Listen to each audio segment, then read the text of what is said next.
Hoje a gente continua com filosofia moderna e a gente vai dar um enfoque hoje com o iluminismo. E o que que acontece? Qual vai ser o grande ponto do iluminismo? É mais focar exatamente no que ele vai representar como consequência do período que ele vai viver. Então, o que que vai ocorrer? O iluminismo ele faz parte da filosofia moderna, que é essa exaltação ao conhecimento, e como que você adquire esse conhecimento, né? Então, o que que ocorre? Esse conhecimento que a gente está colocando aqui da filosofia moderna, a gente viu que quando a questão do Maquiavel, a ideia de você ter um individualismo ali muito grande de saber exatamente como que você lida a ideia de política, né, e como você lida isso como a sociedade lida com o seu governante. Depois, passando por racionalismo, indicando que a maneira que você atinge o conhecimento é a partir do conhecimento inato, que ele já é próprio.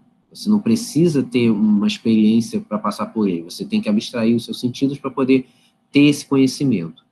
Parte para o empirismo, que aí parte da ideia do conhecimento sensorial. Aí sim, você apelar para os seus sentidos, as experiências vão ser válidas, então todo o mecanismo que você tem de adquirir o conhecimento, ele vem das experiências que você traz na sua vida, as experiências que você traz sensoriais, com o olfato, com a visão, com o tato, enfim, todos eles trazem esse conhecimento, tá? E até chegar no iluminismo. O que o iluminismo vai acabar trazendo? Essa ideia de como que você vai construir esse conhecimento à luz da razão. E aí, a partir dessa expressão, à luz da razão, que aí vem a ideia de iluminismo, ou seja, a ideia de você iluminar as ideias naquele momento. Vai ser um movimento que vai estar muito presente durante o século XVIII, tanto que ele vai ser chamado do século das luzes. Vou pegar aqui para compartilhar a tela.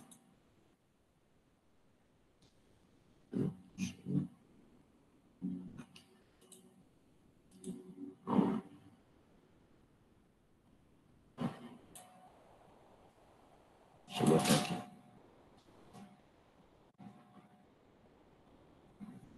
Tá aparecendo para você aí, Nário? Tá sim. Tá? Então, beleza. Então, vamos lá. Então, qual é o contexto histórico que ele está inserido ali, o iluminismo?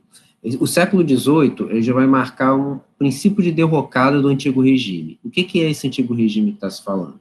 É um antigo regime marcado por reis absolutistas, por mercantilismo, por uma inserção muito grande entre religião e governo, né, o poder temporal, o poder divino. Então, o que vai acontecer aqui? Começam a surgir pensadores que vão questionar justamente esse tipo de pensamento, né, essa sustentação desse antigo regime, que vai ganhar esse nome justamente por conta disso, né? Quando a gente fala da Idade Média, por exemplo, não se tinha muito o conceito de imaginar o que era uma Idade Média, né? A ideia de você elaborar essas divisões na história, antiga, medieval, moderna, ela vem com os iluministas, porque eles vão acreditar que você tem a antiguidade, né, que é algo que está muito longínquo, você tem a média, que vai estar entre o moderno e o antigo. Então, eles mesmos se colocaram que a idade moderna, né, é o que eles estavam vivendo. Então, aquela idade média seria a transição daqueles valores da antiguidade que passaram um tempo que eles vão chamar de idade das trevas, né, que ficaram no obscurantismo, até a idade moderna. Aí que alguém chegou aqui. Isso. Boa tarde, Júlia.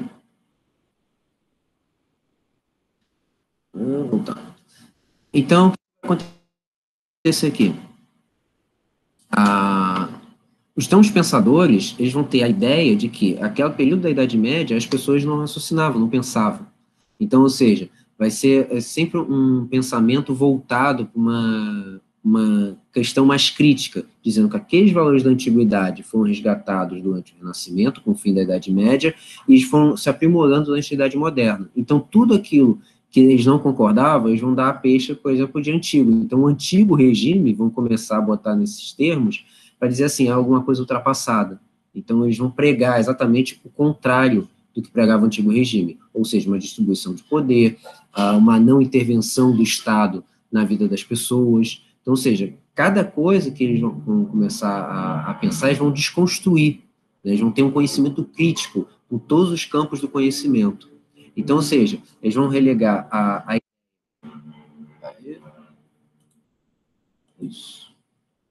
Boa tarde, Sara. Então, eles vão colocar a ideia de que a Idade Média vai ser um período só de superstição, ou seja, muito voltado para uma questão religiosa, mas não tanto no pensamento. Esse vai ser o grande preconceito que vai ter da Idade Média, que muito a gente vai trazer ainda para os dias de hoje. Muita gente ainda vai ter esse conceito de imaginar a Idade Média como algo que as pessoas realmente não raciocinavam, apenas viviam sendo controladas pela igreja. Então, ou seja, os iluministas vão imaginar que o conhecimento crítico que vai ser a salvação. É por isso que tem uma frase que é imputada aos iluministas, que é abalar o trono e derrubar os altares. O que quer dizer isso? Abalar o trono seria você criar aquela configuração absolutista, ou seja, você ter uma distribuição de poder, não é acabar com a monarquia, de fato, embora alguns pensassem, mas a grande maioria pensava em você reestruturar a monarquia, não ser alguma coisa controlada por apenas uma pessoa, mas sim você dividir esse poder e derrubar os altares. Aí sim, era um movimento anti-religião, é anti-religioso. Então, ou seja, a ideia que eles tinham de derrubar os altares relacionados ao altar da igreja é você derrubar de fato essa influência que a igreja católica teria sobre as pessoas naquele momento. Então, ou seja, esse movimento iluminista começa já ainda no século XVII, mas vai ganhar muita força no século XVIII, tanto que ele vai ser chamado século XVIII de século das luzes, ou seja, você ilumina as pessoas. Mas ele está totalmente referente à revolução científica que vai ocorrer no século XVII. O que acontece? Vários estudiosos em vários campos da ciência vão começar a se movimentar no século XVII, criando novas teorias, que aquilo ali vai mexer com o conhecimento das pessoas. Um dos principais deles é o Isaac Newton, que vai elaborar a lei da gravitação universal. Ou seja, o Newton vai elaborar que existe uma força que puxa os corpos para baixo. Isso aí vai ser fundamental para a gente poder entender a questão da física, né? Tanto que até hoje o Newton é um dos principais nomes da física, né?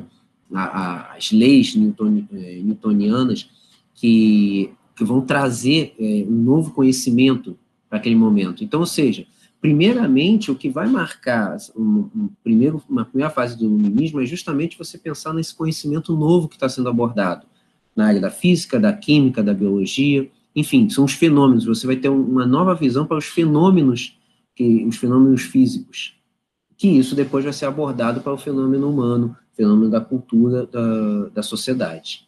Tá?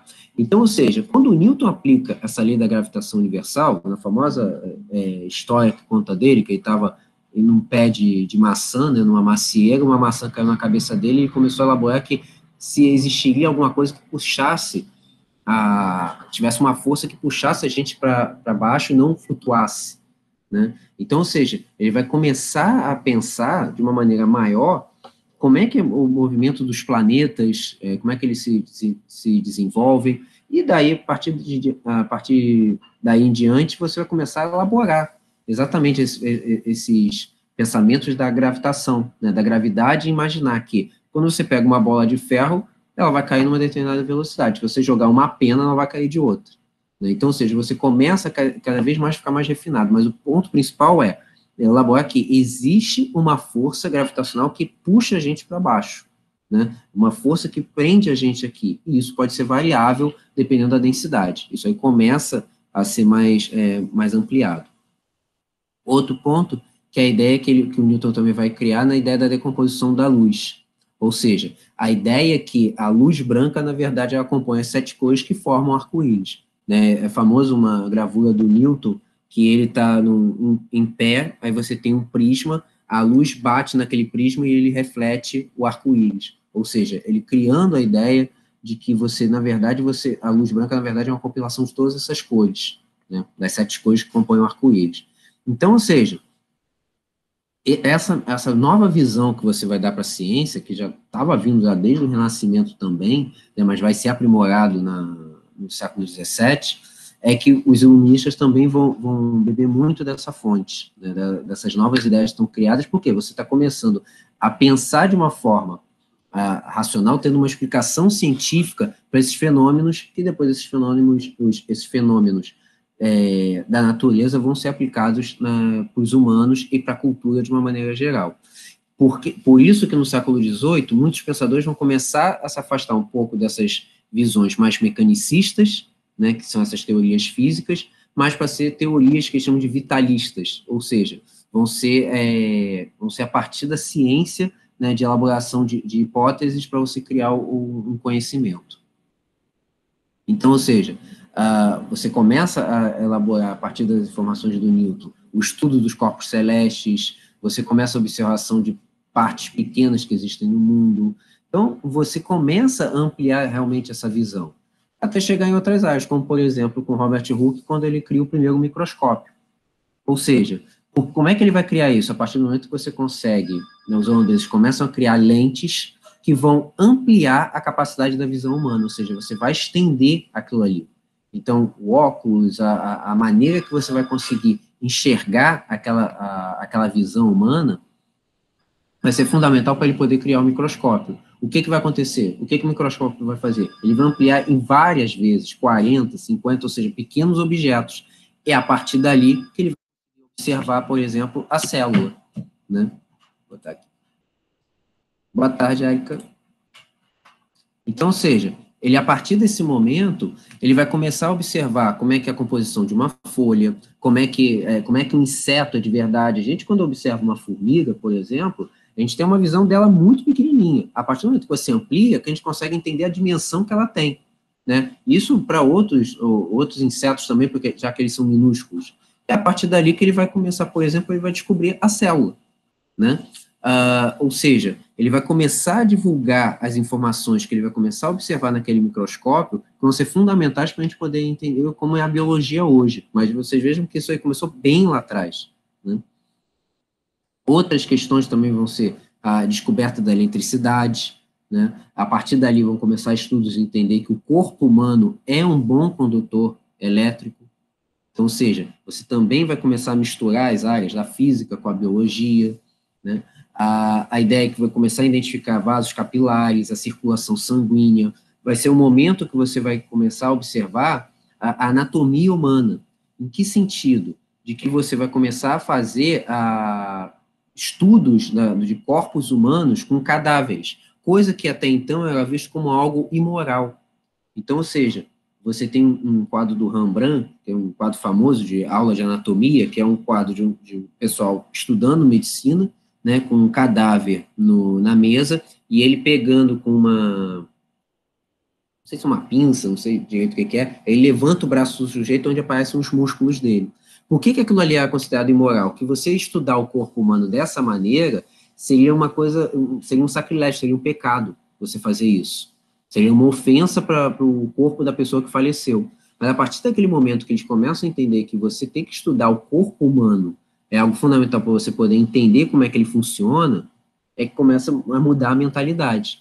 Então, ou seja, a ideia de você dissecar o corpo humano é entender que aquilo ali, os vasos capilares, você entender como é que é a circulação sanguínea, entender os ossos, os músculos. Então, ou seja, tudo aquilo ali passa um novo modelo de estudo. E a partir dali, claro, ele também vai começar a descobrir princípios para as vacinas. Ou seja, a partir do momento que ele consegue identificar qual é o agente causador da moléstia que atingiu aquele indivíduo, ele consegue produzir as próprias defesas. Então, ou seja, a ideia da medicina também passa por uma revolução nesse momento. Né? Você começa a pensar que você tira isso da cabeça de que seria algo imoral você estudar o corpo humano, estudar um cadáver, você começa a ter a ideia de que você precisa desse estudo para poder elaborar princípios que vão ser bons para a sociedade, de uma maneira geral. A química também se destaca com Antoine Lavoisier, em que ele fala aquela famosa frase dele, que é: na natureza nada se perde, nada se cria, tudo se transforma. Ou seja, como é que ele consegue chegar a essa conclusão? A partir de experimentos que ele vai fazendo. Então, ou seja, a partir do momento que ele entende que tudo vai se transformando, né, na natureza, então, ou seja, ele tá entendendo que nada vai se perder por completo. Tudo aquilo ali já existe e tudo aquilo ali vai se transformar. Então, ou seja, mas como é que ele vai observar isso?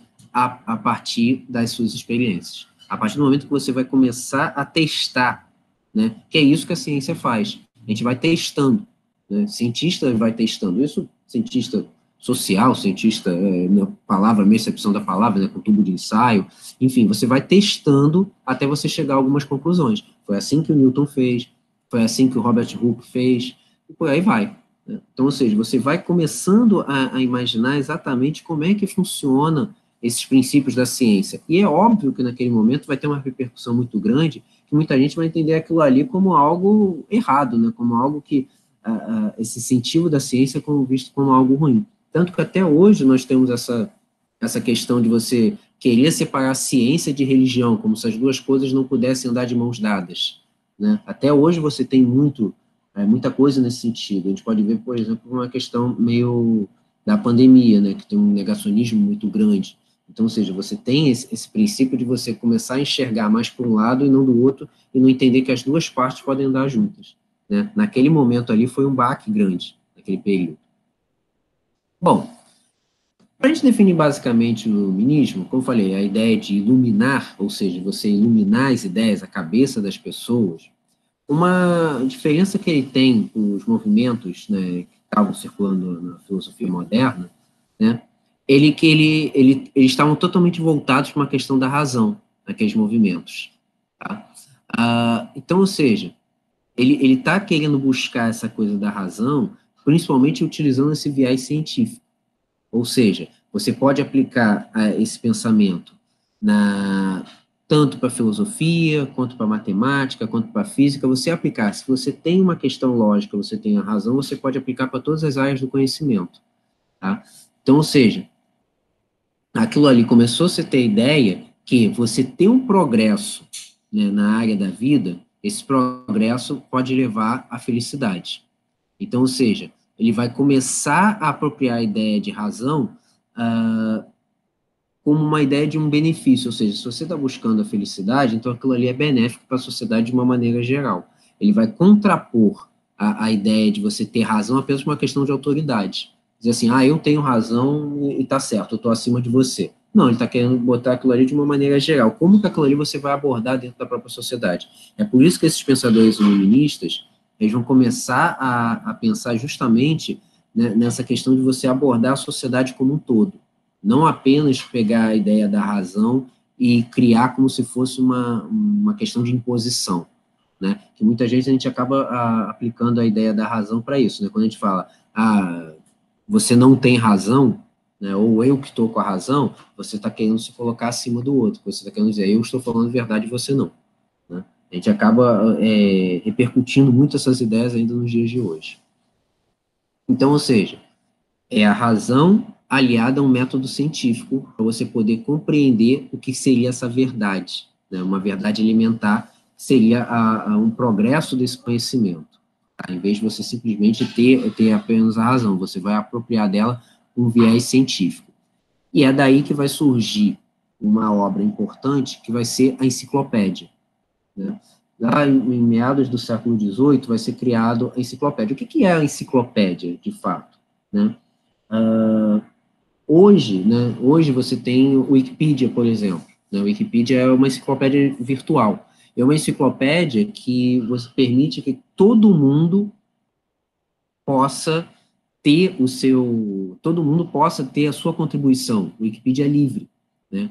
O Wikipedia, durante muito tempo, ele era até mal visto, porque aquilo ali o Wikipedia sempre foi visto como é uma enciclopédia ampla, né? Você tem qualquer assunto que você encontra ali. Ele sempre foi mal visto, por exemplo, para trabalhos acadêmicos, que muita gente recorria a ele, né? Mesmo trabalho em escola, muita gente recorria. E no início, o Wikipedia era muito ruim você obter informação ali. Por quê? Porque as pessoas escreviam de qualquer maneira. Então, o pessoal caía muito no juízo de valor. Ainda tem alguns verbetes que você cai no juízo de valor, mas hoje o Wikipedia, ele está com uma preocupação maior de você ter uma entonação que você vai precisar comprovar a veracidade do que você está falando. Então, se você pega ali qualquer verbete, você vai ter nota de rodapé, ele já vai ter um aviso, por exemplo, o verbete for muito curto, ele vai ter um aviso lá dizendo que, esse verbete é muito curto, talvez não sirva para você, o que você está procurando, se você quer algo muito específico. Ele vai colocar ele avisa que tem algumas fontes que não são confiáveis. Então, ou seja, hoje o Wikipedia é mais útil, mas é mais útil não para você desenvolver um trabalho sofisticado, mas sim para você pegar, por exemplo, você quer uma informaçãozinha básica, você vai lá no Wikipedia e pega, entendeu? Eles estão com essa preocupação maior, mas pelo fato de qualquer pessoa pode mexer no Wikipedia, é que torna ele, a gente tem que sempre olhar com cuidado quando a gente vê qualquer verbete. Por exemplo, quando uma pessoa famosa morre, imediatamente você pode ver lá que alguém já alterou a data de morte do sujeito. É imediato. Eu acho que tem gente que vive disso, né? Que a pessoa pega aquilo ali, imediatamente vai lá no Wikipedia e já altera, já botando a data atual, né? Mas a gente tem que prestar atenção justamente que nessa enciclopédia, né, no Wikipedia, para não cair no juízo de valor, né? Por quê? Qual é o problema de cair no juízo de valor? É opinião, né? O cara pode estar dando uma informação não estritamente informativa, mas sim está dando a opinião dele. Isso é uma coisa complicada, né? A gente tem verbetes ali, principalmente verbetes relacionados a questões da física, da medicina, que são extremamente detalhados. Claramente alguém pegou aquilo ali de algum local, muitas vezes bota a fonte, né? Mas são verbetes que são bem detalhados. O Wikipedia é mais uma questão de você ter uma observação básica, tanto que você tem uma parte introdutória, em geral, nos verbetes, depois o cara vai dissecando, né? Falando do contexto histórico, às vezes colocando qual é a prática que você vai aplicar para aquilo, tal, e tudo mais. Então, a enciclopédia, quando foi criada, é justamente nesse sentido, é você catalogar o conhecimento que você tinha. Então, era comum, antigamente, a enciclopédia Barça, Conhecer, Larousse, né? Quando você não tinha uma difusão muito grande da internet, era basicamente assim que você fazia trabalho. O pessoal lá na escola ia para uma biblioteca ou ia em casa, catava uma enciclopédia, como não tinha com você a lupinha para você pesquisar, era realmente na mão, e como não tinha Ctrl+C, Ctrl+V, você escrevia. Mas a enciclopédia sempre teve esse sentido, de você pegar aonde você vai englobar todo o conhecimento. O Wikipedia, ele faz isso, só que de uma maneira virtual, né? Então, ou seja, todo o conhecimento que você tem, você vai aplicar aquilo ali em verbete. Então, você vai colocar tudo aquilo ali em ordem alfabética. Então, a importância da enciclopédia, vocês veem aqui que foram 2 décadas, né, foram 20 anos para você poder concluir todos os volumes da enciclopédia, foram 35 volumes. O que eles pretenderam fazer? Reunir milhares de textos abordando todo o conhecimento que tinha da humanidade até aquele momento. Então, ou seja, toda a sabedoria humana vai ser reunida numa só coleção. Em vez de você pegar vários livros para obter um conhecimento, não, você vai ter todo num só. Qual é o sentido que ele queria? Você estimular o pensamento livre. Ou seja, você não vai precisar pesquisar em vários livros para você obter o conhecimento. Não. A partir do momento que você tem um verbete, você saber a ordem alfabética, você já sabe como é que você vai pesquisar. Então, você vai saber se aquilo ali, se for letra A, você está logo no primeiro volume, se é Z, você está no final. Mas é por quê? Para você estimular esse pensamento. Você ter esse verbete, uma coisa básica, né, que coisinhas básicas, como, por exemplo, o que é iluminismo. Você vai lá, vai ter uma descrição. Isso aí a gente faz muito no Google também, né? Você vai pesquisar ali no Google, e em geral, qual é a página que eles jogam como primeira opção é a Wikipedia. Então, você bota lá no Google o que é iluminismo, ele vai aparecer uma pequena definição lá no início, relacionada a algum site que ele vai indicar que aquilo seria o mais confiável, e, em geral, do lado direito, aparece a Wikipedia. Porque ele vai entender que exatamente essa que é a função de uma enciclopédia, é te dar o basicão do basicão. Se você quiser algo mais destrinchado, você vai para outros caminhos, mas ele vai te dar os sites. Então, ou seja, a ideia que vai começar a aparecer aqui é que esses ideais iluministas, nessa valorização da razão e dessa liberdade, esse é um ponto também fundamental para o iluminismo, ele vai ser um defensor ferrenho da liberdade individual, né, das ideias liberais. Então, ou seja, ele vai ser, por isso que ele vai acabar sendo contra dogmas religiosos. Por quê? O que é um dogma? É aquela verdade absoluta que você não contesta, de jeito nenhum. Então, ou seja, esse vai ser o ponto, tá, para a gente ir então contra a religião. Porque, na verdade, quando você tem um dogma que ele fala, infabilidade do Papa, né, que o Papa é infalível, que você tem uma verdade aqui que você não pode contestar, eles já estão contra o pensamento deles, que estimula o pensamento livre, ou seja, você conseguir ter uma visão sobre aquele evento, né? E aí também eles vão se opor evidentemente, a governos absolutistas, porque isso vai remeter a uma tirania, né? Então, ou seja, o que os iluministas entendem? Os direitos pertencem ao povo. Então, quando você tem um governo absolutista, ele estaria tirando esses direitos que pertenceriam ao povo para aplicar para eles mesmos. Ou seja, concentrar o governo, o poder nas mãos de apenas uma pessoa seria absolutamente ruim, terrível, porque você ia cair em tiranias e ditaduras, né? Então, ou seja, o iluminismo, que também tem o nome de ilustração, tá? Se vocês virem os dois nomes, iluminismo e ilustração, é a mesma coisa, tá? É a mesma coisa. Então, ou seja, eles divulgam que, pelo princípios iluministas, se algo está contrariando os direitos do povo, o governo, sim, pode ser derrubado. Parte desse iluminismo já foi aplicado até antes, quando teve a Revolução Inglesa, né, que você teve uma derrubada de um governo absolutista, que chegou a ter república, que depois voltou a ser monarquia na Inglaterra, até você aceitar de fato essa divisão de poder. Absolutista, você aceitando um parlamentarismo como é até hoje no Reino Unido. Então, ou seja, você cria ali uma ideia de que se o governo não está sendo bom para o seu povo, é legítimo você derrubá-lo. É legítimo você derrubar esse governo. Ou seja, eles estimulam essas tomadas de poder. Então, vamos lá. Quais são as críticas que eles fazem a esse antigo regime? Mercantilismo, ou seja, esse controle da intervenção do Estado na economia, né? O Estado vai estar presente em tudo que passa de imposto, tudo de pagamento, tem que passar pelo governo. Quanto ao absolutismo monárquico, ou seja, a concentração de poder numa só pessoa, e no poder da igreja, verdades reveladas pela fé, porque eles entendem que a verdade é revelada pela razão, né? Acaba tendo esse contraponto. Então, ou seja, os 3 pontos que eles afirmavam, contrapondo os 3 de cima, em vez de ser intervenção do Estado na economia, liberdade econômica, ou seja, não tem intervenção do Estado na economia. A gente já viu isso quando a gente falou de liberalismo. O que o liberalismo ele defende? Que a economia se regula por si própria. Ela se autorregula. Então, qual vai ser a função do Estado na economia para os liberais? Você apenas vai fazer o papel de fiscalizador. Então, ou seja, você vai lá, vamos colocar como funciona hoje aqui no Brasil. Você tem uma intervenção na economia, mas ela não é tão forte como já foi. Você tem um determinado produto, sei lá, vai vender sorvete. Você vai ter sorvete está aqui bom, você vai vender um preço tabelado, né? Vai colocar, aí vai sugerir, que aquele picolé vai ser vendido a R$5. Então, o que vai acontecer nos estabelecimentos comerciais que vão vender aquele picolé? Ele vai vender um picolé, ele vai ter o preço sugerido de R$5, mas ele pode vender por um preço que ele bem entender.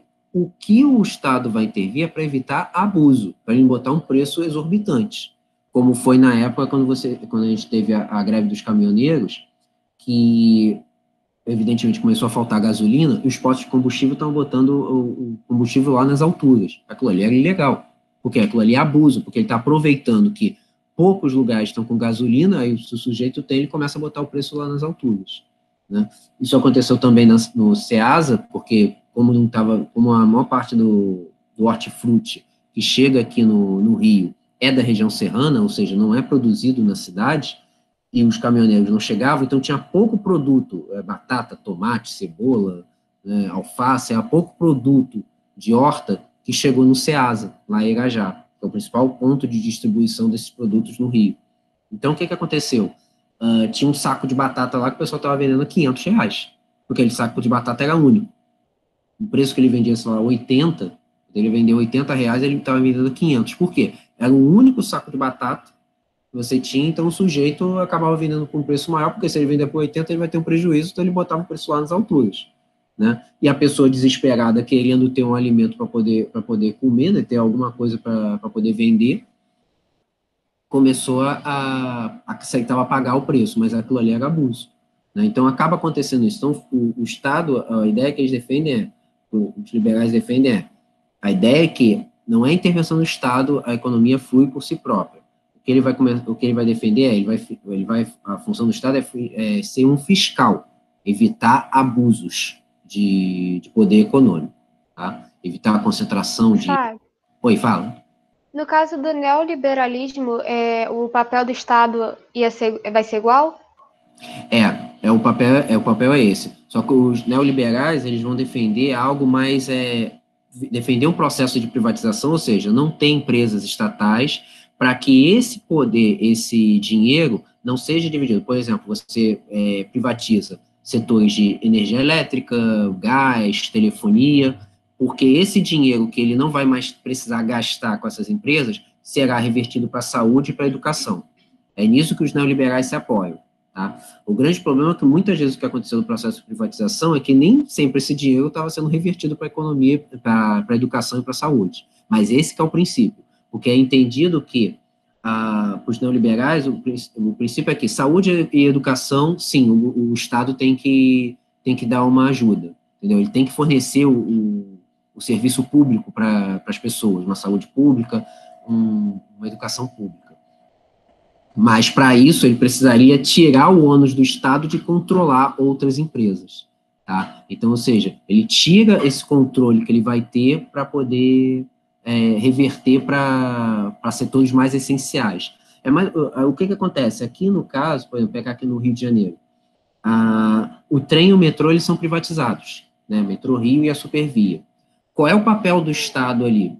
Você tem uma empresa privada que controla, né? No caso do trem, a Supervia, o metrô e o Metrô Rio, são empresas distintas, só que qual é o princípio que ele coloca? Têm que ser autorizados pelo Estado, pelo governo, que eles vão aumentar a tarifa. A função do Estado é fornecer dinheiro apenas para comprar o maquinário, ou seja, para comprar os trens.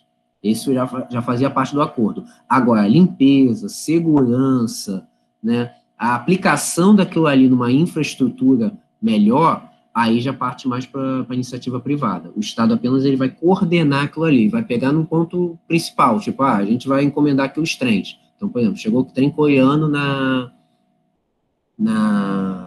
para a Supervia, né? Os trens mais modernos. Aquilo ali foi comprado pelo Estado. A iniciativa privada, que vai ser a Supervia, ela vai ser responsável por manter ele funcionando.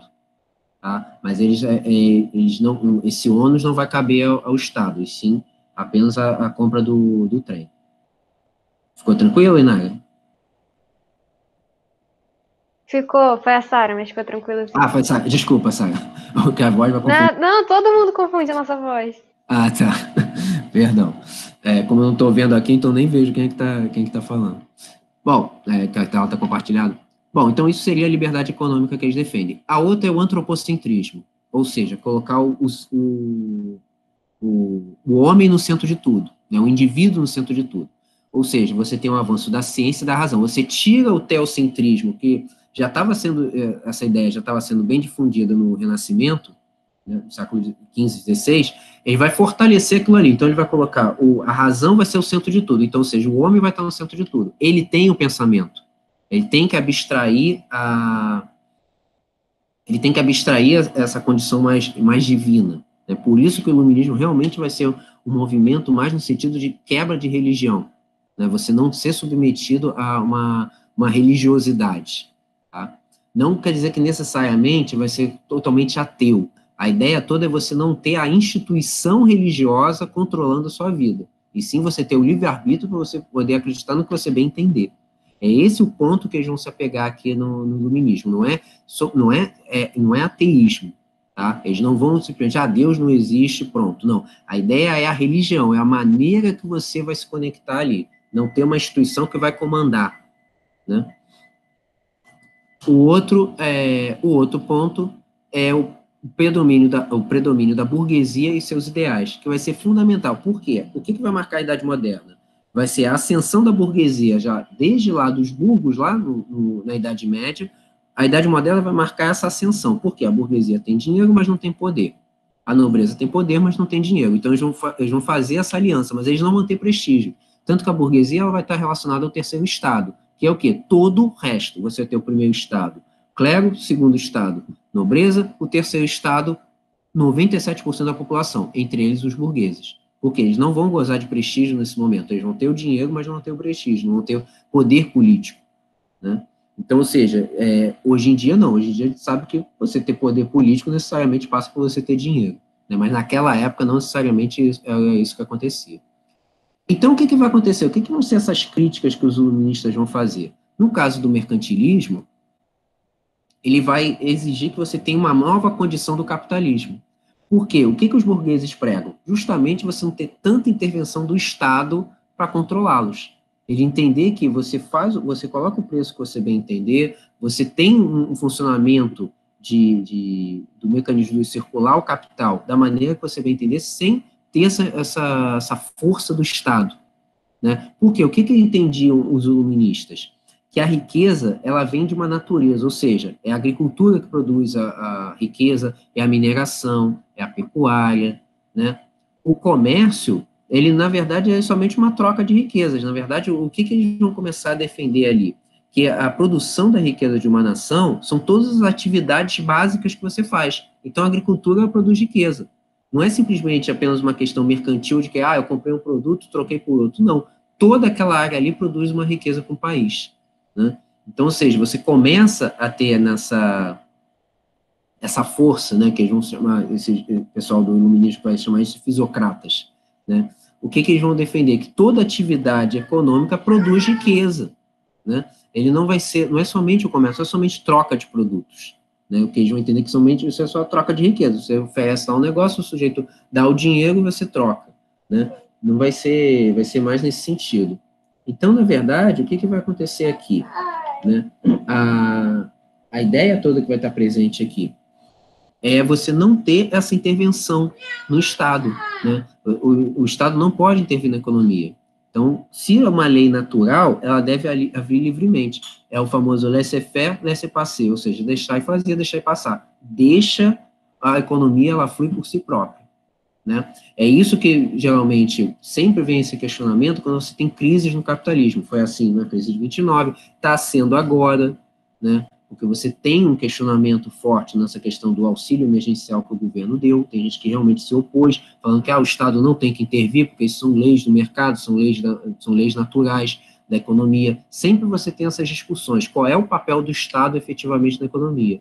Então, por isso que você vai ter pessoas que vão defender um Estado forte, que ele tem que ter uma presença para ajudar a população, e outros que vão dizer que você não tem que ter essa presença forte, essa presença natural. Né? Você tem que ter apenas um papel apenas fiscalizador. Outra crítica que eles fazem para a questão do iluminismo é dizer que o rei tem que ser apoiado por um conselho ou por uma constituição. O que é a constituição de um país? É o que impõe as regras que servem para todos os cidadãos, inclusive os governantes. Ninguém estaria acima de ninguém nessa Constituição, né, acima da Constituição Federal. Então, ou seja, o que vai ser importante na Constituição? É você elaborar exatamente as regras para você saber o que você pode e o que você não pode fazer. Então, é por isso que no Brasil nós estamos na nossa 7ª Constituição. Por que isso? Porque nós já mudamos de sistema político várias vezes. Nós já fomos monarquia, virou república, dentro da república já foi uma república mais liberal, uma república mais autoritária. Sempre você precisa mudar a Constituição Federal. Sempre. Por isso que nós estamos na nossa 7ª. Os Estados Unidos, por exemplo, estão na 1ª. Né? Eles nunca mudaram. Mas por quê? Porque o regime político deles nunca precisou ser mudado. Eles nunca precisaram mudar. Então, o que eles fazem? As famosas emendas constitucionais. Ele vai colocando sempre adendos dentro da Constituição deles. A Constituição dos Estados Unidos é pequenininha. Se vocês pegarem comparando com a nossa é enorme. Né? Há quem diga que quanto mais leis você precisa, quanto mais leis a sociedade realmente precisa para poder funcionar. Não é uma coisa tão natural, tão óbvia assim. Então, ou seja, o que eles vão começar a defender? Que você tem que dividir esses poderes. O rei não pode mandar de forma absoluta. Ele precisa ser aconselhado por alguém. Ele precisa ter uma visão mais pragmática, no sentido de você dividir esse poder. Por quê? Qual o grande problema de você concentrar o poder nas mãos de uma só pessoa? Você está sujeito aos humores daquela pessoa. Então, se a pessoa comete não gosta de alguém, evidentemente é um problema. Aquela pessoa não vai ter nenhum julgamento justo. É por isso que eles vão começar a defender essa divisão de poderes de maneira mais forte. É essa maneira, essa ideia de governo de divisão de poderes legislativo, executivo e judiciário, que está presente em quase todo mundo ocidental. Tá? Brasil, Estados Unidos, a Europa, né? Os países da América, do continente americano, de uma maneira geral, né? A grande maioria deles está sujeita a essa divisão. Cada um com as suas leis, mas tem essa divisão de poder. Você não concentrar o poder em um só. Por isso, eles entendem que os súditos têm que ter mais direitos e têm que ser tratados de uma forma mais igualitária, né? Todos deveriam pagar impostos e tanto as minorias precisavam ser reconhecidas na questão da cidadania. O que é a cidadania? De direitos e deveres. Mas e qual é a ideia de todos pagar impostos? Que todos participam do governo de uma maneira efetiva, não só com seus direitos, né? O direito à vida, o direito à propriedade privada, etc., mas você também tem a questão do dever. Qual é o dever? É pagar imposto. Né? Tem aqueles debates, o pessoal fala, que imposto é roubo. Depende da maneira que você aplica o imposto. Né? Depende da maneira que você faz. Por exemplo, aqui no Rio, o IPTU, que é o imposto que você paga por moradia, tem áreas do Rio que a pessoa é isenta. Quais são essas áreas? Áreas de risco. Áreas que você está submetido a uma área de violência. Então, tem gente que é isenta de pagar IPTU por conta disso. Porque como é considerado uma área de extrema violência, você acaba sendo isento porque, se o Estado não está fazendo o papel dele, que é te proteger, então não é justo você pagar IPTU. Foi caso que aconteceu, por exemplo, anos atrás, de moradores da Praça da Bandeira. A Praça da Bandeira sempre foi crítico com questão de enchentes, né? Hoje já deu uma melhorada com os piscinões, mas não acabou totalmente, que eles chegaram a se reunir numa forte enchente que teve aqui no Rio, de falar que eles não pagariam IPTU porque não era justo eles pagarem algo que eles não estão usufruindo. Né? Eles não têm toda hora aquilo ali sempre enchendo, bares sendo alagados, garagens de prédio, enfim. Você não tinha um retorno desse IPTU. Então, por isso que muita gente fala que o imposto é roubo. Na verdade, ele não é roubo. Na verdade, se ele for abusivo, é roubo, e se ele não for aplicado, para onde deve ser. Porque qual é a questão de você pagar impostos? É ele ser revertido para a população. Então, ou seja, em obras, em construções, na saúde, na educação, é isso que serve a questão dos impostos. Tá? E a questão religiosa, que é crítica, é por conta dos privilégios que o clero e a igreja tinham em detrimento dos outros. Ou seja, o clero é isento de imposto, a nobreza é isenta de impostos, o terceiro estado não. Todo mundo precisava pagar imposto. Né? Então, ou seja, o uso que eles vão ter da ciência, do uso da razão, exatamente vai ser opositor a essa questão religiosa. Então, ou seja, eles entendem que religião e Estado têm que ser coisas separadas. Ou seja, é o que a gente chama de Estado laico. Ou seja, o Estado laico não é um Estado ateu, é um Estado que não está atrelado a nenhuma religião específica. Ele permite que cada um dos seus cidadãos exerçam a religião que eles bem entenderem. É isso que eles defendem. Então, ou seja, em vez de você ter uma perseguição religiosa, você vai defender que você tem uma tolerância religiosa para todos. Todo mundo tem o direito de ter a sua própria religião. Por que isso? Justificando a ideia da perseguição aos judeus, né? Teve vários séculos de perseguição aos judeus na Europa, né? Permitir que eles tenham a sua própria fé, permitir que você não tenha um atrelamento da monarquia com nenhuma religião, como é no caso da Inglaterra, que a rainha ou o rei da Inglaterra é o chefe da igreja anglicana, como acontecia com os reinos de Portugal e Espanha, que eram totalmente ligados à Igreja Católica, né? Muito voltados ali, o protestantismo não teve chance ali nesses reinos. Então, ou seja, você tem uma defesa dessa questão da tolerância religiosa, você professar a fé que você bem entender, mas para isso o Estado não pode ser atrelado a nenhuma religião específica. Tá? Então, ou seja, o que eles pregavam é o fim da igreja como instituição, ou seja, é a defesa que você pode professar a fé que você bem entender, mas a instituição própria, no caso a igreja, ela deveria deixar de existir. É isso que eles pregavam. Bom, os principais nomes do iluminismo. Né? Primeiro aqui é o Voltaire, né, que o nome dele original é François-Marie Arouet. Né? Ele usava esse pseudônimo para a defesa que ele tinha das liberdades individuais. Ou seja, o Voltaire, qual é a contribuição que o Voltaire vai dar para o iluminismo? Exatamente essa ideia da liberdade que você tem de fazer suas próprias escolhas. Ele vai ser tão importante essa questão dele defender as próprias escolhas, que é o seguinte, Ele vai ser uma das bases, a gente vai ver aqui já no final aqui da aula, mas ele vai ser o Voltaire vai ser uma das bases para a constituição do que os Estados Unidos entendem como liberdade. Que, por exemplo, que é um conceito diferente que a gente aplica aqui. Lá nos Estados Unidos, essa questão da liberdade é tão forte que, por exemplo, a Ku Klux Klan, que é abertamente racista, ela pode fazer desfiles em céu aberto. Ela pode fazer, ela pode defender lá as ideias que eles pregam. Eles só não podem colocar em prática. Porque aí vai ferir um outro princípio da liberdade, que é você afetar a liberdade do outro. Mas ele tem direito de falar o que ele acha. Se ele acha que aquilo ali, que a defesa da supremacia branca, ele teria direito de falar isso. Só que a questão toda ele não pode colocar isso em prática. É uma coisa meio bizarra que a gente sabe que aqui nem isso o sujeito pode fazer. Se o sujeito vai para a rua pregando discurso de ódio, a gente sabe que aqui é prisão. Né? Lá eles defendem que ele pode fazer isso, eles não podem colocar aquilo ali em prática. Né? Eles não podem eles podem externalizar o pensamento, eles não podem colocar em prática. É por isso que nas últimas semanas que a gente teve os movimentos antifascistas, antirracistas. Né? A ideia é justamente que lá é permitido que o sujeito faça uma passeata, tanto que permite até que o próprio Trump fale no Twitter, ele falando coisas dizendo, não, eles têm o direito de se manifestar, né? Só que ele acaba esbarrando, dando uma demonstração clara ali que ele até apoia, ele está favorável a alguns princípios que eles pregam, né? Ele já deu várias escorregadas nesse sentido. Então, ou seja, a ideia é que, mas é porque o pensamento deles é permitido, a liberdade individual é tão liberdade, que você é livre para dizer o que você pensa. Né? A ideia toda é que você não pode colocar ele em prática. Você prega que um negro tem que ser enforcado, tá, você não pode colocar o negro enforcado. Aí que é o problema. Tá? Então, por isso, o Voltaire vai ser nesse sentido das liberdades individuais, liberdade de expressão, principalmente, que ele vai ser voltado. Então, ou seja, a ideia toda é que não deveria ser permitido censura, punição para quem quebrasse isso, só que é exatamente aí que vem a polêmica, né? Porque, a partir do momento a gente entender onde começa aquela famosa frase, o direito de um termina quando começa do outro, mas quando começa esse direito? Quando acaba o meu? E quando que acaba o meu? Qual é o meu limite? Né? Isso é uma discussão que é interessante quando você fala, por exemplo, o que é o limite do humor? O que é o humor? O humor pode ser, tudo é engraçado?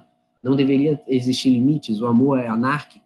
Isso é um debate que geralmente o pessoal tem, muitas vezes nos últimos anos, principalmente. Né? Essa coisa, né, politicamente correto, politicamente incorreto, né, você tem uma discussão muito séria para falar o que é o humor. Até que ponto? Qual é o limite do humor? Chegou a ser um debate que seria assim, o limite do humor é cada um coloca o seu. Né? Uma vez eu vi um debate que teve, que quem participou foi um humorista que é o Bruno Mazeu, que é filho do Chico Anísio, né, humorista famoso e tal. Que ele perguntou para ele, se não me engano, acho que o mediador foi o Bial, que ele perguntou para ele, qual é o limite do humor para você? Aí ele falou, eu acho que é pessoal. Aí ele citou um caso que foi quando o pai dele estava muito doente, né, ele já estava nas últimas, e precisou ser entubado, né, no hospital. E aí ele tinha que fazer uma esquete que falava, a piada era de um sujeito que fez uma traqueostomia, ia fazer uma traqueostomia. Aí ele falou, eu não consegui fazer isso na época, porque justamente o pai dele fez uma traqueostomia, estava com dificuldade para respirar, tinha que fazer uma traqueostomia dele. Ele falou, eu não consegui fazer esquete, que para mim aquilo ali não ia ser engraçado. Ele falou, se fosse em outra época, provavelmente eu conseguiria achar graça, mas como eu estava vivendo um drama pessoal, eu não achei graça. Então ele falou, para mim o humor, até eu concordo com ele, o humor é algo pessoal, para mim vai ser engraçado, para o outro não. Vai ser o limite que a gente vai entender o que vai ser engraçado. Porque pode ser algo que o humor que você pode achar aquilo ali maneirão, né, foi muito engraçado, foi extremamente inteligente, para o outro vai achar que aquilo ali foi ridículo. Aquilo ali vai depender. Claro que tem maneiras de você aplicar. Então, hoje, evidentemente, programas do passado, como os Trapalhões, por exemplo, é um programa que jamais daria certo hoje em dia.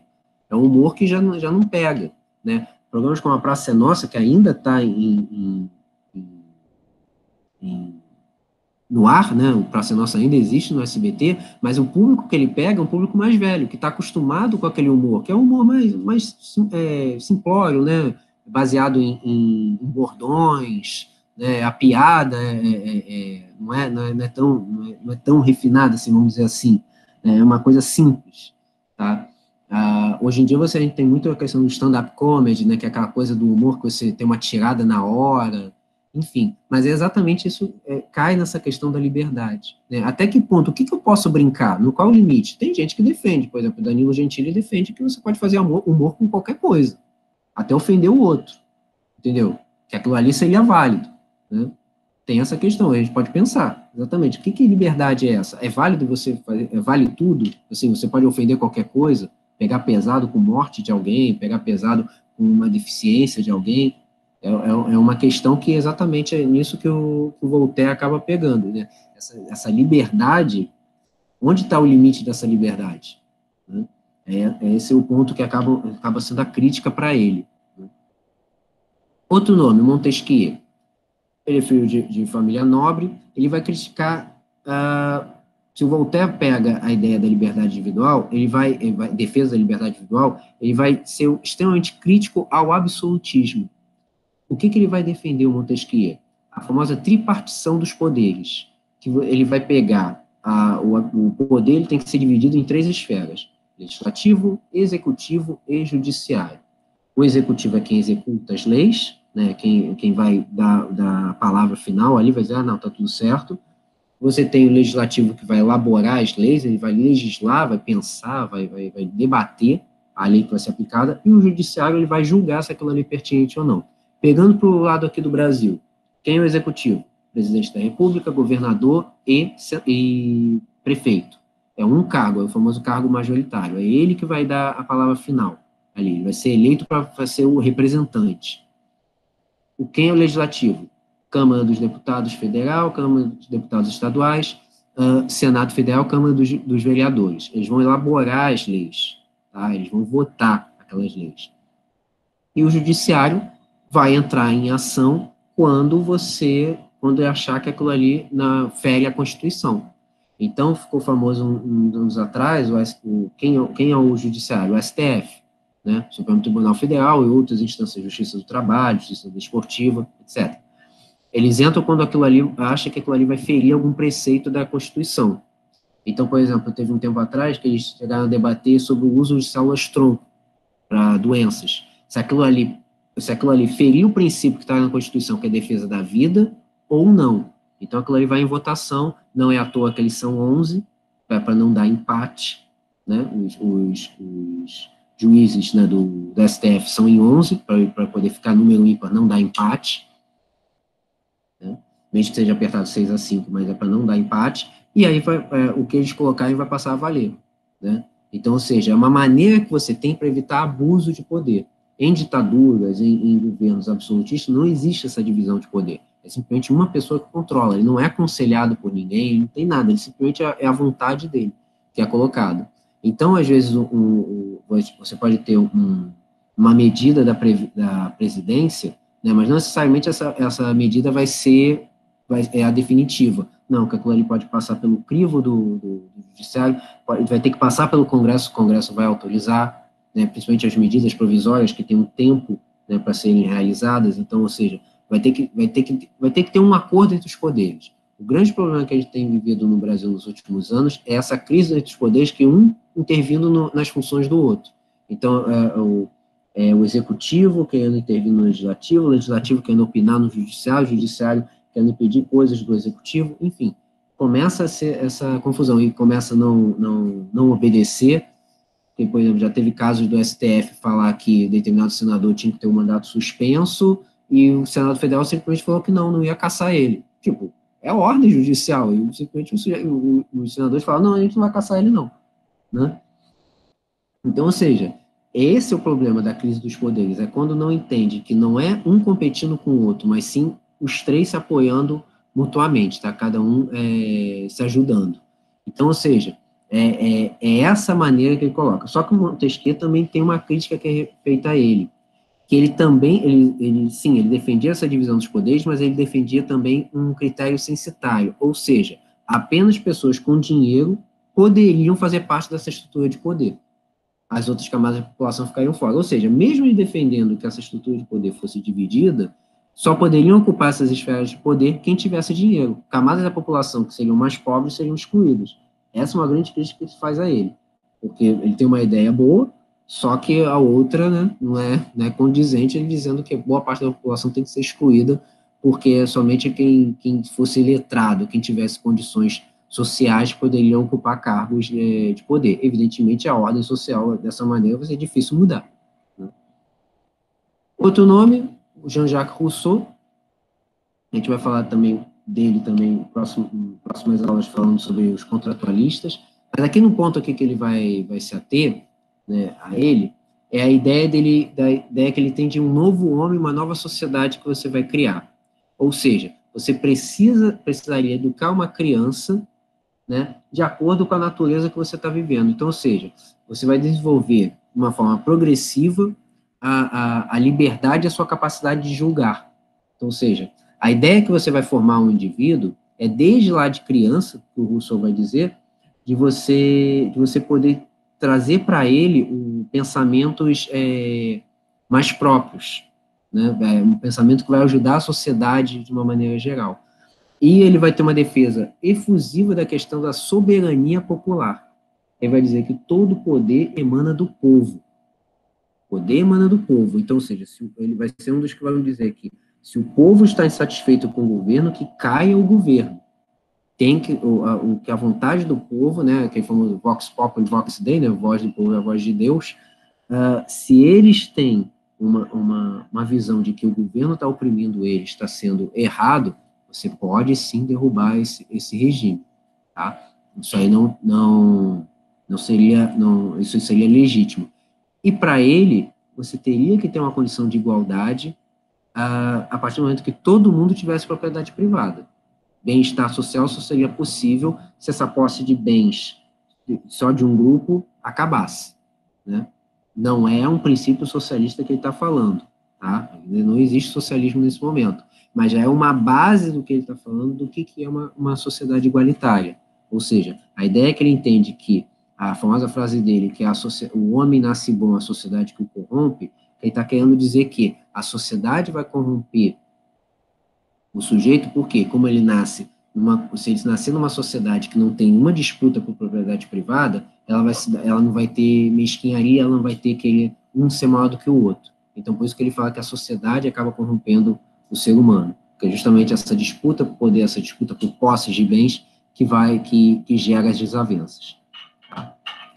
Outro nome, os três que a gente falou são franceses, que é onde é o berço do iluminismo, mas também tem um inglês também de importância para a gente, que é o Adam Smith, que vai ser considerado o pai da economia moderna. Por quê? É ele que vai elaborar esses princípios do liberalismo econômico. Ou seja, a famosa obra dele, que é A Riqueza das Nações, que ele vai dizer, ele continua sendo uma referência em questão de economia. Tá? Ele vai ter a ideia de que é a atuação dos indivíduos que faz a economia girar, não é a atuação do Estado. Né? Então, ou seja, o indivíduo, como ele move pelo seu próprio interesse, né, que ele vai promover esse crescimento econômico. É justamente a base do Adam Smith que vai ser essa base do liberalismo econômico. Dizer que a sociedade progride economicamente a partir do momento que é baseado nos interesses dos próprios indivíduos. Eles que movimentam aquilo ali. Então, por isso que vai ser aquela defesa não só uma questão comercial de troca de riquezas, mas também o que ele faz na agricultura, o que ele faz na mineração, o que ele faz na pecuária. Tudo aquilo ali, esses setores, fariam essa movimentação da economia, ele gerar. E aí vem os casos que a gente fala, na questão de meritocracia, por exemplo. Né, dizer que o sujeito tem méritos para alcançar a sua glória seriam pelos próprios méritos. Sim, só que o problema todo é que você tem que partir, todo mundo tem que partir de uma maneira igual. Né? Você partindo de uma maneira igualitária, aí sim, aí você pode até falar em mérito, né? Porque os dois partiram da mesma linha de partida, né? Do mesmo ponto de partida. Então, ou seja, e aí vem o esforço de cada um, de como cada um vai se movimentando. No caso que ele está colocando é uma maneira geral. E aí, por isso que o pessoal pega os ensinamentos dele e amplia de uma maneira mais genérica, né? Que a sociedade, o ser humano só se desenvolve mediante seu próprio esforço. Só que tem que levar em consideração o efeito que ele tem a parte externa, né? Onde foi criado, por quê? Mas tem caso do sujeito que passava fome e tal, virou doutor. Sim, Mas aí acaba sendo um caso, a exceção que confirma a regra, né? É um sujeito que teve um caso que o sujeito conseguiu crescer, né? E aí entra no outros casos dessa questão da meritocracia, que você tem aquela glamorização de quem passa em concursos difíceis, né? A pessoa que passou o vestibular de medicina da Unicamp estudava 16 horas por dia. Então você começa a ter uma questão que é perigosa, que é essa glamorização do sujeito fazendo sacrifício, né? Eu estudava 16 horas por dia, só estudava e dormia, e olha, teve um resultado. Cara, só que aí você está também abstraindo tudo à sua volta, né? É alguma coisa que a gente também tem que tomar cuidado, que você também tem mesmo vocês estudando aqui, né, para medicina, que é um concurso sim difícil, mas também a gente também não pode abstrair completamente e achar que, cara, eu só vou viver para isso, né? Não, você tem momentos ali que é ufa, né? Vou respirar, vou ver um filme aqui, vou dar um passeio aqui, pelo menos vou dar uma respirada, né? Então a gente tem que tomar cuidado também com essa questão, glamorizar muito, né, dizer assim, beleza, bacana, você teve um esforço tremendo, parabéns, mas mas não é só isso, você também tem que ter um respiro, né? Você tem sim que se esforçar, fazer exercícios, estudar com afinco, sim, mas não simplesmente só viver para isso, estuda, dorme, né? A gente tem, muitas vezes na imprensa acaba caindo muito essa questão da glamorização, né? Então, ou seja, a ideia toda do Adam Smith é a iniciativa privada tem que agir livremente. Então, a intervenção do Estado tem que ser livre. Deixa o setor agir. Deixa eles agirem, que o Estado não tem que intervir na sociedade. Então, por isso que você vai poder botar o preço que você quiser, e o sujeito que quiser comprar, ele vai decidir da maneira dele, né? Então, ou seja, ele pode... qual é a grande defesa que quem tem nessa questão do liberalismo econômico? Que você tendo ampla concorrência, você diminui o preço, porque a partir do momento que você tem concorrência, você vai ter que disputar clientes. Então, você pode, um dos quesitos é você abaixar o preço, né? E isso foi um princípio que até deu certo, por exemplo, com as telecomunicações. Quando a telefonia no Brasil foi privatizada, você começou a inserir um monte de empresas privadas com controle de telefonia, o preço realmente caiu. O telefone celular era extremamente caro, até a privatização em 98. Quando você teve, no ano seguinte, todo mundo passou a ter celular, porque entraram aqui duas concorrentes, no caso que hoje são Claro e Vivo, né? Depois entraram outras, mas a partir do momento que entrou dois concorrentes, o preço dos celulares foi lá embaixo, todo mundo passou a ter o seu próprio celular, né? Isso aí começou a ser algo que ampliou, né? Esse é um dos argumentos que o pessoal aplica, né? Que você tendo uma concorrência, você obrigatoriamente abaixa o preço. Por isso que você tem leis antitrust, né, anticartel, para você não ter aquela coisa de você inserir cada vez mais, você ter várias empresas sendo unidas, ou você combinar preço de um determinado produto para você ter o seu nicho de clientela, e o outro também, e não tem um debate, não tem uma concorrência. Isso é ilegal, né? Você tem que ter uma livre concorrência nesse sentido. Você coloca o preço que você convir, você faz promoção que você bem convir, né? Então, ou seja, e só para a gente fechar, a partir do momento que você teve a difusão das ideias iluministas, você teve também o que a gente chama de despotismo esclarecido, que é o quê? Alguns monarcas europeus que começaram a usar esses princípios do iluminismo. Por quê? Eles começaram a temer que em algum momento eles pudessem ser derrubados se essa difusão das ideias iluministas passassem para toda a sociedade, né? E eles se sentissem dispostos a fazer uma mudança radical. Então, eles começaram a fazer uma série de reformas, não saindo do poder, mas começar a fazer uma série de reformas nesse sentido. Então, vão ser representantes deles, Catarina II da Rússia, Frederico II da Prússia, Maria Teresa da Áustria, o ministro do Conselho de Ministros, o Marquês de Pombal, em Portugal, enfim. Mas não é para acabar, não é implantar o iluminismo de vez, mas sim garantir que você tivesse uma reforma para eles não ficarem tão ameaçados quanto a isso, né? Assim que eles tivessem abdicado do poder. E aí o iluminismo vai influenciar dois eventos importantíssimos para a história da humanidade. Vai ser a independência dos Estados Unidos, porque você vai ter escritos, Voltaire, a questão da defesa da liberdade econômica, liberdade individual, liberdade política, preceito da democracia, divisão dos poderes, todos esses preceitos iluministas vão ser aplicados nos Estados Unidos, tá? Então, a formação dos Estados Unidos, a ideia de dar liberdade econômica, a ideia de dar liberdade até entre os próprios estados, cada um tem a sua lei, né? Você tem um governo central, né, que é o presidente da República, mas cada estado nos Estados Unidos tem a sua própria lei, até mesmo para coisas fortes como pena de morte.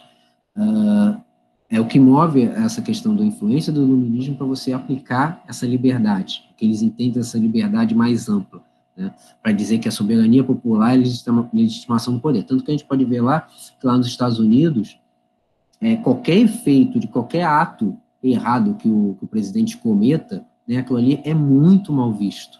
É muito mal visto. O caso mais recente entre aspas, né, que aconteceu foi quando o Bill Clinton era presidente dos Estados Unidos, em que veio uma polêmica que ele teria tido um caso com uma estagiária na Casa Branca, chamada Mônica Lewinsky. E ela, claramente, teve, o ato aconteceu, só que ele começaram a ter um processo de impeachment foi aberto contra ele, porque ele teria feito sexo dentro da Casa Branca, né, dentro do Salão Oval, que é o gabinete do presidente. E aquilo ali seria um ato completamente imoral. E, para piorar, ele ainda teria declarado, quando perguntaram para ele, ele falou pausadamente, falando, eu nunca tive relações sexuais com esta mulher. Só que foi provado que ele teve, porque a mulher, que não era boba nem nada, guardou o vestido com vestígios do sêmen dele. Ou seja, ela sabia que aquilo ali podia dar ruim. E ela guardou e conseguiu provar que realmente, de fato, ele teve, até que ele confessou, que realmente ele traiu a Hillary Clinton, né, esposa dele, depois foi candidata a presidente. E aí foi um processo de impeachment que rolou. Só que como ele controlava uma das casas, né, o impeachment não foi à frente. Ele passou numa casa e na outra acabou sendo barrado, né, no Senado. Mas para vocês verem que como você tem essa questão da importância do cargo presidencial nos Estados Unidos, da ideia de que, cara, você não pode cometer deslizes, senão a gente vai tirar você daqui. Você não pode fazer isso. Você mentir, é algo muito sério, né? A gente leva muito a sério isso. E o outro evento foi a Revolução Francesa, né, que vai ser aquela coisa que vai mudar até mesmo o contexto histórico, que você sai da Idade Moderna e começa a Idade Contemporânea, você quebra o antigo regime. Pela primeira vez, você tem ali uma quebra, realmente, da monarquia. A monarquia cai, a família real é executada, e você impõe de fato a burguesia ascendendo ao poder, que é por isso que marca o fim da Idade Moderna, né, enfim, eles conseguem chegar ao poder, e também um afastamento da questão religiosa. Os bens da igreja vão ser confiscados, propriedades de terra vão ser confiscadas, você tem uma quebra do vestígio de feudalismo que você ainda tinha na França, com os castelos sendo invadidos e derrubados, né, sendo quebrados.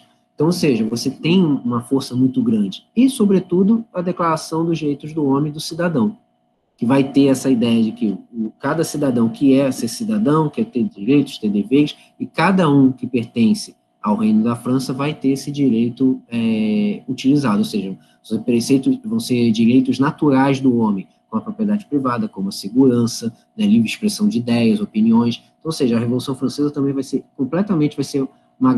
um efeito prático, independente dos Estados Unidos, a Revolução Francesa vão ser efeitos práticos do iluminismo. A gente poderia citar até um terceiro, seria a independência da América Latina, dos países da América Latina. Mas como você não teve uma cidadania plena nesse momento na América Latina, os preceitos ficaram muito na teoria. Você teve, sim, a derrubada do modelo colonial, foi implantado república em quase todos os países, com exceção do Brasil, mas a questão da cidadania ainda vai ser algo falho ainda na América Latina. Então, a aplicação mesmo do iluminismo para valer no contexto histórico, de maneira prática, vai ser independência dos Estados Unidos e Revolução Francesa. Bom, frases, para fechar de vez. Voltaire. Posso não concordar com o que dizes, mas defenderia até a morte o direito de dizê-lo. O que ele está querendo dizer? Cara, você pode estar falando um monte de besteira, mas você tem todo o direito de falar. Né? Eu posso estar achando que você está falando abobrinha, está falando só está dizendo, só está falando besteira saindo da sua boca, mas defendo que você tenha o direito de dizer. É esse o princípio que se prega para dizer que a Ku Klux Klan desfila pregando que minorias têm que ser exterminadas, supremacia branca, mas aí tem o direito de achar isso, né? Avalie o homem pelas suas questões ao invés de por suas respostas, ou seja, o que importa mais é que o homem está se indagando do que o que ele está conseguindo, porque a resposta pode não ser exatamente aquilo, né? O que ele está se perguntando, né? Aquilo é mais relevante do que ele ter chegado a uma conclusão. O que ele está pensando, o que ele está se indagando, aquilo ali seria mais relevante. O outro, tolerância é a consequência necessária da percepção que somos pessoas falíveis. Errar é humano e estamos o tempo todo cometendo erros.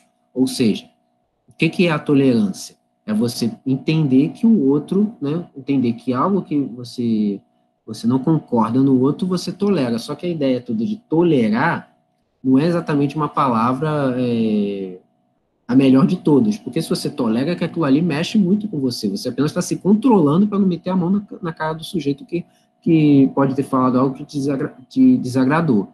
Mas se você conseguir assimilar, né, uma assimilação, né, e ficar uma coisa mais tranquila, seria o melhor. Tolerar é mais no sentido de que, cara, eu estou morrendo de raiva, mas como você tem o seu direito de falar, beleza, você continua agindo da maneira que você bem entender. Montesquieu. A corrupção dos governantes quase sempre começa com a corrupção dos seus princípios. Sim, aquela pessoa que, vote em mim que eu vou acabar com a corrupção, eu sou incorruptível e tal. Se o sujeito cair na contradição, corromper os seus próprios princípios, não acreditar nos próprios princípios que ele prega, a corrupção vem. Ou seja, é uma coisa que uma bola de neve, né? Ela vai se movimentando, efeito dominó. A liberdade é o direito de fazer o que a legislação permite. Ou seja, você só pode fazer, no entendimento dele, liberdade é o que a Constituição permite. Então, se é legal você praticar esse ato, beleza. Se a Constituição diz que você não pode fazer isso, você não pode fazer, você não tem liberdade de fazer isso. Então, por exemplo, se na legislação dizendo que é errado roubar, é errado matar, você não tem direito de roubar, não tem direito de matar, você não tem liberdade para isso, né? O direito é o que a Constituição pode permitir, o que a legislação vai permitir. E uma famosa frase dele que é: a injustiça que se faz a um é uma ameaça que se faz a todos. Ou seja, quase com os três mosqueteiros, né? Um por todos e todos por um, né? Se você comete uma injustiça com alguém, você tem uma empatia de mostrar que aquilo ali é uma injustiça, aquilo ali te afetar, né? É você entender que aquilo ali mexe com a sociedade como um todo. O que acontece muitas vezes, que é um caso que o pessoal relaciona sempre com o caso do nazismo, né? Como estavam indo, né? Foi primeiro uma minoria, aí ninguém ligou. Aí foi a segunda minoria, ninguém ligou. A terceira, e vai, e ninguém estava tomando atitude, até o momento que chegou até a pessoa, né? Então, ou seja, você vai levando, não é problema meu, não é problema meu, não é problema meu, até que atinge você. Então, por isso, quando ele fala que quando a injustiça que praticar entendendo que a sociedade é um todo, é uma ameaça que vai praticar. Por quê? Aquilo ali vai afetar a sociedade, aquilo ali pode te afetar também. Em algum momento, aquilo ali também vai ocorrer. Então, por isso que ele defende uma sociedade mais justa nesse sentido da defesa dos direitos, né? Rousseau, o homem é bom por natureza, é a sociedade que o corrompe, né? Foi falado aqui. Uma sociedade que você não tem disputa por propriedade privada é uma sociedade boa. Então, por isso que o ser humano, ele nasce bom. A sociedade que vai corrompê-lo com o tempo, porque você começa a ter disputa por poder, disputa por bens materiais, aí vai. Não há como a força do Estado para garantir liberdade de seus membros. O Rousseau ele vai defender que o Estado ele tem que exercer uma função mais forte na defesa dos direitos do cidadão. Então, ou seja, o Estado ele tem que estar presente ali para poder defender que as obras sejam cumpridas. O Rousseau já não é tão essa defesa da questão da liberdade econômica tão forte. Por quê? Até porque ele defende que a melhor sociedade é a sociedade que não tem propriedade privada. Então, ou seja, o Estado tem que garantir isso para as condições de segurança e tranquilidade para a sua população. Uma sociedade só é democrática quando ninguém for tão rico que possa comprar alguém, ninguém for tão pobre que tenha de se vender a alguém. Ou seja, é a questão da corrupção. Ou seja, uma democracia que todo mundo é igual, né? Ninguém for tão rico que possa comprar alguém, ou seja, você se sentindo acima dos outros porque tem dinheiro, você acaba comprando o silêncio de alguém, comprando algo de alguém, né, que você julga que é menor, porque tem menos dinheiro que você, e também ninguém for tão pobre que tem que se vender a alguém, ou seja, o sujeito que na miséria, tá na penúria, ele acaba se vendendo seus princípios, porque justamente ele precisa daquilo ali para sobreviver. Então, ou seja, ele entende que a igualdade econômica tem que ser mais próxima. Mas reforço aqui, não é socialismo que ele está defendendo, ele está defendendo uma sociedade mais democrática nesse sentido, tá? Você não ter uma diferença dessa, porque ele entende que aquilo ali acaba corrompendo o indivíduo se tiver uma disputa de poder, uma disputa uma disputa pela própria direito de bens, né, do Estado. Só que tá certo? Enfim, então o iluminismo vai ser isso, é a ideia de você ter a defesa da razão, você ter a ideia de que você vai iluminar a cabeça das pessoas para você poder ter um princípio que vai abordar a mente da sociedade para ter os seus direitos e seus deveres como cidadãos, mas, principalmente, romper essa coisa de ter um controle absoluto do Estado na economia, ter um controle total do poder, ter essa separação entre religião e Estado. Tá? Alguma dúvida, gente? Alguma questão?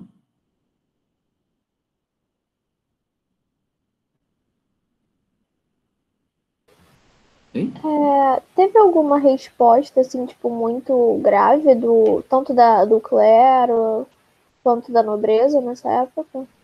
Tipo, tirando a Revolução Francesa, né, que também foi uma coisa muito impactante, né? Isso. O que acontece? Quem está falando agora, só para não confundir? Inara, teve sim, teve o princípio, na verdade, o que acontece? Quando o iluminismo realmente estava mais forte, eles viram que você não teve como, estava vendo que aquilo estava começando a se difundir os ideais pela sociedade, então o que a monarquia vai começar a pensar? Ela vai tentar impedir que isso aí chegasse, tomasse medidas, como vai ser o despotismo esclarecido, então, ou seja, vão ser alguns monarcas que vão fazer algumas reformas, por exemplo, o Marquês de Pombal, ele vai tomar uma atitude que vai ser expulsar os jesuítas do Brasil, né, na América Portuguesa, ou seja, ele vai expulsar os jesuítas. Por quê? Porque os jesuítas eram os maiores controladores de terra, maiores donos de terra na colônia. Então, o que ele faz? A partir do momento que ele afasta os jesuítas, ele está querendo dizer assim, opa, estou afastando um pouco aqui, né? Estou fazendo uma reforma, tirando o poder da igreja no controle dos cidadãos que estão, da população que está aqui na colônia. Então, essa é uma das reformas, por exemplo, que eles vão fazer. Então, eles vão tentar fazer de uma maneira que você não tenha uma revolta. Só que, por exemplo, na França isso não vai ocorrer. Na França vai continuar e vai ter o deboche. Tem a famosa frase da Maria Antonieta, que é a rainha da França, falando que a população estava passando fome, ela fala, se não tem pão, como brioches. Tipo, obviamente um deboche que se não tem pão, como é que vai ter brioche, que é uma coisa mais sofisticada ainda que pão francês, né? Então, ou seja, a ideia toda é que a monarquia, ela ainda assim, quando está perto de explodir a Revolução Francesa, eles ainda tentam fazer algumas medidas, como, por exemplo, chamar a Assembleia Geral, né, a Assembleia dos Estados Gerais. Eles vão tentar fazer alguma coisa, mas já é tarde, porque a população já está assim, saia daí que eu já não aguento mais vocês. Então, ou seja, a família real francesa vai pagar para ver. Tanto que depois que acontece isso da Revolução Francesa, as outras monarquias vão começar a ter medo que isso aconteça, comece a se propagar para outros reinos. Né? Eles vão ter medo que aquilo ali aconteça. Tanto que você vai ter, a França vai entrar em guerra com os revolucionários, quando tomarem o poder na França, vão entrar em guerra com a Áustria, vão entrar em guerra com a Inglaterra, né? Porque eles vão, exatamente esses outros reinos, eles vão ter medo que o que aconteceu da Revolução Francesa se propague para outros reinos. Então, eles vão ter essa resposta das monarquias vai ser essa. Né? Depois, quando você tem o Napoleão Bonaparte, que aí sim ele entra em guerra realmente com a Europa de uma maneira geral, né, que tentando levar os princípios da Revolução, ele também, ao mesmo tempo, ele consegue se reconciliar com a Igreja. A Igreja Católica ela fica fora da França por praticamente mais de 10 anos. Né? Ela é expulsa durante a Revolução Francesa, o processo revolucionário. Tanto que eles vão levar isso tão a sério, os revolucionários, que eles vão criar um novo calendário. O calendário que é baseado numa forma cristã, né, o janeiro, fevereiro, março, abril, etc., eles vão começar a criar um calendário que vai ser pautado na questão da natureza. Então, vai ser mês termidor, mês brumário, vai ser tudo referente a algo que acontece no mês, naquele momento. Eles mudaram até mesmo a contagem do tempo, né? Eles queriam, os revolucionários, criar um calendário, o calendário revolucionário francês, a ideia deles era os dias da semana seriam 10 e não 7. Por quê? A partir daquele momento, todo mês teriam 3 semanas, seriam 30. Né? Então, ou seja, eles foram considerando uma série de circunstâncias para tirar totalmente essa questão mais religiosa da França. Com a chegada do Napoleão ao poder, ele consegue fazer um acordo com a igreja, e aí a igreja volta a atuar na França, e ele faz acordos do tipo, ele vai ceder, por exemplo, a educação que era totalmente voltada para a igreja, né, a igreja que controlava a educação não era pública, o Napoleão começa a fazer no sentido de que o Estado vai fornecer educação pública também, tá? A igreja não vai controlar tudo. Então, ou seja, uma série de acordos que ele vai empregar ali naquele momento. Então, ou seja, você vai ter uma reação, sim, da monarquia, mas é uma reação muito tardia, né? Eles vão, realmente, aquela coisa, vai pagar para ver. Né? Eles vão ver que realmente não vai dar certo. Tanto que os princípios iluministas aqui, por exemplo, na colônia, na América Portuguesa, ele vai conseguir ser controlado. Então, a Confidência Mineira vai ser barrada, a Conjuração Baiana vai ser barrada, né? Eles não vão conseguir empregar aquilo ali de uma maneira mais forte. No resto da América Latina, quando começa o processo de independência, aí vai ser um pouco maior, aí eles vão conseguir impor. Mas como os cidadãos, né, os cidadãos dos países que vão ser formados na América Latina não vão ter uma cidadania plena, né, porque vários direitos vão ser cerceados, que nem todo mundo vai poder participar de processo eleitoral, nem todo mundo vai ter acesso à questão de terras. Então, o iluminismo aí vai ser muito na questão teórica, né, numa questão de poder, né, nem tanto numa questão econômica. Tá? Mas sim, você vai ter resposta assim, da monarquia e da igreja, mas vai ser uma resposta muito tardia. E principalmente no caso da igreja, principalmente com o lado da França, vai ser feito um acordo para ela poder voltar a atuar. Tá? Foi claro? Tranquilo? Sim, entendi. Beleza, então. Mais alguma questão, gente? Não? Acho que tá tudo bem. Tá tudo bem? Então, beleza, então. Então, me despeço aqui de vocês. Beijo, bom fim de semana, se cuidem, a gente se vê na próxima aula, tá bom? Aqui a gravação.